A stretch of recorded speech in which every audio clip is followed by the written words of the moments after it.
Hi all, അസ്സലാമു അലൈക്കും. Happy day with എസ്എംബിയിലേക്ക് എല്ലാവർക്കും സ്വാഗതം. ഞാനിവിടെ ഉണ്ടാക്കാൻ പോകുന്നത് ബട്ടർ ചിക്കൻ ആണ്. അതിനായിട്ട് ആദ്യം തന്നെ ചിക്കൻ മാരിനേറ്റ് ചെയ്യാൻ പോവുകയാണ്. 1 ടേബിൾ സ്പൂണ് ചില്ലി പൗഡർ ഇതിലേക്ക് ചേർക്കാൻ പോവുകയാണ്. ബോളിലേക്ക് 1/4 ടീസ്പൂണ് ജീരകം പൗഡറും പിന്നെ ആവശ്യത്തിന് ഉപ്പ്. ഇനി ലെമൺ ജ്യൂസാണ് ആഡ് ചെയ്യേണ്ടത്. ഒരു ചെറുനാരങ്ങയുടെ ഹാഫ് ഭാഗം ഇതാണ് ഇതിലേക്ക് പിഴിയേണ്ടത്. 1 നുള്ള് ഗരം മസാല പൗഡറും പിന്നെ ഇനിയുള്ളത് തൈരാണ്. തൈരും കൂടി ചേർത്തിട്ട് നന്നായിട്ട് മിക്സ് ചെയ്തിട്ട് ചിക്കൻ ഒരു 2 hours മാക്സിമം മാരിനേറ്റ് ചെയ്തിട്ട് അടച്ചു വെച്ച് മാരിനേറ്റ് ചെയ്യുക. ചിക്കൻ മാരിനേറ്റ് ചെയ്ത് വെച്ചിട്ടുണ്ട്. 1 ടേബിൾ സ്പൂൺ ചില്ലി പൗഡർ എന്ന് പറയുന്നത് ഏകദേശം 1 ടേബിൾ സ്പൂൺ ഇങ്ങനെ കൂനായിട്ട് തന്നെ എടുക്കണം കേട്ടോ. വടിച്ചിട്ടല്ല, കൂനായിട്ട് ഏകദേശം 1.5 ടേബിൾ സ്പൂൺ തന്നെ ഉണ്ടാകും. 1/4 ടേബിൾ സ്പൂൺ ഉണ്ടാകും.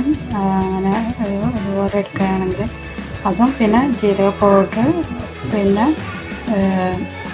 ഗരം മസാല, പുളിനാരങ്ങ ഹാഫ്, ഒരു ചെറുനാരങ്ങയുടെ പകുതി, പിന്നെ ഉള്ളത് ഇത്തിരി ഉപ്പ് ഇവയൊക്കെ ചേർത്തിട്ട് 2 മണിക്കൂർ മാരിനേറ്റ് ചെയ്ത് വെക്കും.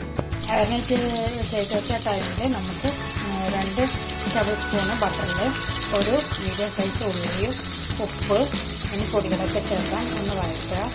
15 കാഷ്യൂം കൂടി ചേർക്കണം പറയാൻ മറന്നുപോയി. അതിൻ്റെ കൂടെ തന്നെ 15 കാഷ്യൂം കൂടി ഇടാം. ഇതിലേക്ക് 1/2 ടീസ്പൂണ് മുളക് പൊടി, 1/4 ടീസ്പൂണ് മല്ലിപ്പൊടി, 2 നുള്ള് മഞ്ഞൾപ്പൊടി ഇവയെ ചേർത്തിട്ട് ഒന്ന് വഴറ്റുക.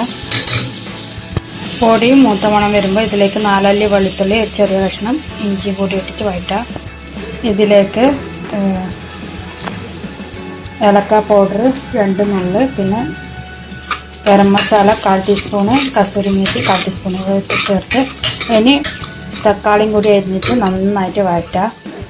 1 പച്ചമുളകും കൂടി ചേർത്തിട്ടുണ്ട്. പൊടികൾ ചേർക്കുമ്പോൾ പ്രത്യേകം ശ്രദ്ധിക്കുക. തീ നന്നായിട്ട് കുറച്ച് വെച്ചിട്ട് പൊടികൾ ചേർക്കുക, അല്ലെങ്കിൽ വേഗം കരിഞ്ഞു പോകും. അതുകൊണ്ടാണ്. ഇനി ഇത് നന്നായിട്ട് വഴറ്റിയതിന് ശേഷം തീ ഓഫ് ചെയ്ത് തണുന്നതിന് ശേഷം മാത്രം മിക്സിയിൽ അരക്കാം. മാരിനേറ്റ് ചെയ്ത് ചിക്കൻ അല്പം വെള്ളം ചേർത്തിട്ട് വേവിച്ചിട്ട് 2 ടേബിൾ സ്പൂൺ ബട്ടറിൽ ഫ്രൈ ചെയ്തെടുക്കുക.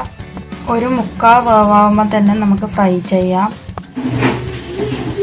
മസാല നന്നായിട്ട് വഴന്നിട്ടുണ്ട്. കണ്ടില്ല, അപ്പോൾ തന്നെ തക്കാളിയുടെ വെള്ളം ഇങ്ങനെ ഇറങ്ങി വരും. ഈ വെള്ളത്തിൽ തന്നെയാണ് അരക്കേണ്ടത്. എക്സ്ട്രാ വെള്ളം ചേർക്കണ്ട. തന്നതിന് ശേഷം മാത്രം, മസാല തന്നതിന് ശേഷം മാത്രം അരക്കാം. ആ ടൈം നമുക്കിത് ഫ്രൈ ചെയ്തെടുക്കാം. ചിക്കൻ ഫ്രൈ ചെയ്യുമ്പോൾ വെള്ളം ചേർക്കുന്നത് ശ്രദ്ധിക്കുക. അല്പം വെള്ളം ചേർക്കാൻ പാടുള്ളൂ, കൂടുതൽ വെള്ളം ചേർക്കരുത്. അപ്പോൾ ചിക്കൻ നല്ലോണം വേവാൻ ചാൻസ് കൂടുതലാണ്. പിന്നെ വെള്ളം കൂടുതലായിരിക്കും. അതുകൊണ്ട് അല്പം വെള്ളം ചേർത്തിട്ട് മാത്രം വേവിക്കുക. ഒട്ടും വെള്ളം ചേർക്കാതെ തീ കുറച്ചിട്ടും വേവിക്കുക കേട്ടോ. തീ കൂട്ടി വെക്കുമ്പോഴാണ് വെള്ളം കുറച്ച് ചേർക്കേണ്ടി വരിക. ഈ ടൈം നമുക്ക് 4 ടേബിൾ സ്പൂണ് ബട്ടർ ചേർത്തിട്ട് ഇത് ഫ്രൈ ചെയ്തെടുക്കാം. 3/4 വേവ് വേണ്ട, ഫുൾ വേവ് വേണ്ട. അതുകൊണ്ടാണ് 3/4 വേവായിട്ടുണ്ട്. ഇനി ചെറുതായിട്ടൊന്ന് ഫ്രൈ ചെയ്തെടുക്കാം. അടുപ്പിലോട്ട് മാറ്റിയിട്ടുണ്ട്. ചൂട് ആറിയതിന് ശേഷമാണ് ചെയ്യേണ്ടത്. എന്നിട്ട് നന്നായിട്ട് അരച്ചെടുക്കാം. ഇത് നന്നായി അരച്ച് വെച്ചിട്ടുണ്ട്. ഇനി നമുക്ക് 2 ടേബിൾ സ്പൂണ് ബട്ടർ വെച്ചിട്ട് ഇത് നന്നായിട്ട് അതിലേക്ക് ഇതും ചേർത്ത് പിന്നെ 1 കപ്പ് വെള്ളവും കൂടി ചേർത്തിട്ട് വഴറ്റാം. ഒരു 10 മിനിറ്റ് മീഡിയം ഫ്ലെയിമിൽ വഴറ്റിയെടുക്കണം. ചിക്കൻ ഫ്രൈ ടൈം ആകുമ്പോൾ ഓഫ് ചെയ്തെടുക്കുക. എന്നിട്ട് അത് മാറ്റി വെക്കാം. ഇതിൽ 1.5 കപ്പ് വെള്ളവും ചേർത്തിട്ട് മീഡിയം ഫ്ലെയിമിൽ 10 മിനിറ്റ് വെക്കുക. നന്നായിട്ട് തിളച്ചിട്ടുണ്ട്. 10 മിനിറ്റായി തിളപ്പിക്കാൻ തുടങ്ങിയിട്ട്. ഇനി ഇതിലേക്ക് നമുക്ക് ചിക്കൻ ഫ്രൈ ചെയ്തതും കൂടി ചേർക്കാം.